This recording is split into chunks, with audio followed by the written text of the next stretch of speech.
Sudden onset of facial paralysis, medications and physical therapy.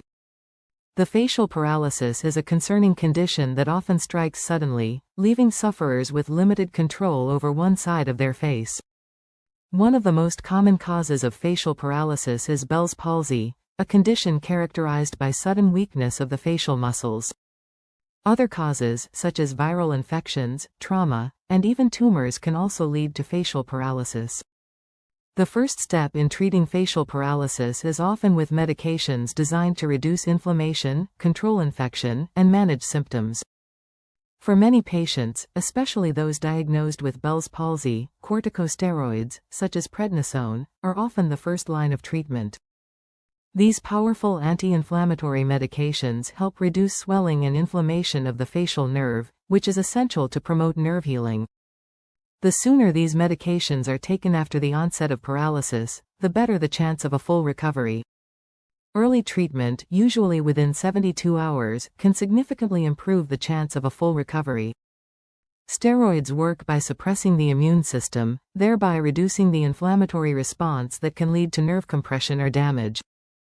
A typical course of steroids for Bell's palsy lasts about 7–10 days, with a higher dose initially and then tapered off. Most patients experience improvement in symptoms within a few weeks, but it may take longer to fully regain muscle strength and control. While prednisone is very effective, it is not without side effects. Common side effects may include weight gain, mood changes, high blood pressure, and insomnia. Long-term use of corticosteroids can lead to more serious problems, such as osteoporosis, diabetes, and susceptibility to infection. Because the course of treatment for facial paralysis is usually short, most patients tolerate the medication well without experiencing serious complications. If a viral infection is suspected to be the underlying cause of facial paralysis, antiviral medications and steroids may be prescribed. This is especially common in patients with Ramsay-Hunt syndrome, which is caused by the reactivation of the varicella-zoster virus, the virus that causes chickenpox and shingles. Ramsay-Hunt syndrome can lead to facial paralysis, as well as other symptoms such as a painful rash and hearing loss. Common antiviral medications include acyclovir, valacyclovir, famciclovir.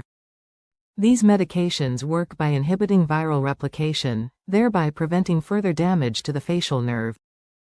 While the use of antiviral drugs to treat Bell's palsy remains controversial, they are essential in cases such as Ramsay-Hunt syndrome.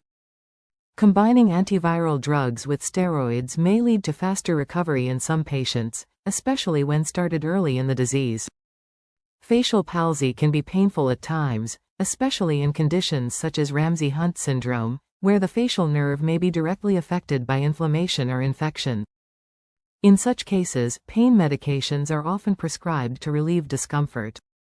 Over-the-counter medications such as ibuprofen or acetaminophen are often sufficient to relieve mild pain, but in more severe cases, stronger prescription pain medications may be needed. In addition to pain medications, some patients experience involuntary muscle spasms or twitches as the facial nerve begins to heal. These movements can be uncomfortable and painful. Medications such as muscle relaxants may be used to help manage these symptoms. It is important to note that while these medications can relieve discomfort, they do not address the underlying cause of facial palsy. Physical therapy for facial palsy. Medications alone are often not enough to completely resolve facial palsy, especially if recovery is slow or incomplete. Physical therapy plays a vital role in helping patients regain muscle control, improve facial symmetry, and prevent complications such as muscle atrophy or contractures. Facial exercises are one of the most effective components of physical therapy for facial palsy.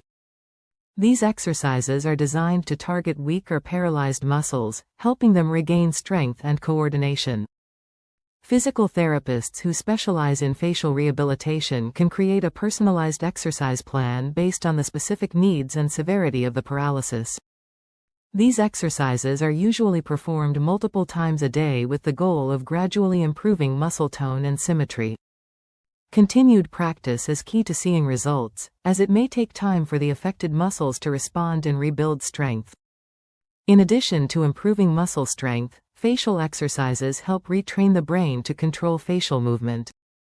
After being paralyzed for a while, the brain may need to relearn how to send signals to the facial muscles. Another component of physical therapy for facial paralysis is massage therapy. Gently massaging the facial muscles can help improve blood circulation, reduce muscle stiffness, and promote relaxation.